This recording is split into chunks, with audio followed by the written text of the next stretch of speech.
paid by Yes, the yes, ma'am. Marcos. No. Yeah, we are here to sympathize. We are from Belgium, Germany, and Oh, nice. Lilipat ba kayo? Germany with our own money. Our reporter from ako rin ay taga-ABS-CBN, Zen Hernandez po. Sen Hernandez. She's also reporting, taga dito I'm sa an Netherlands. ex-mayor of Kabakan. Talaga? I'm a two-termer. Baka pwede My kayong tumayo sa husband likod is niya. also a mayor. Ah, hindi. And Ay, we- makita. Gagamitin niyo lang kami eh. Bakit Against naman? kayo kay Duterte, di ba? Oh, Against kayo. Si San Yes.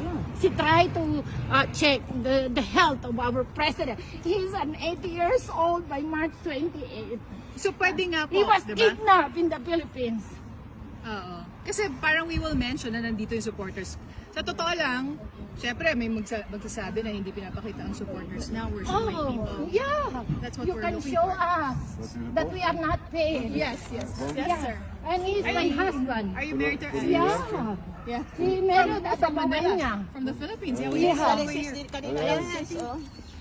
Sis, kanina lang, oh, mag-email na lang. Email mo.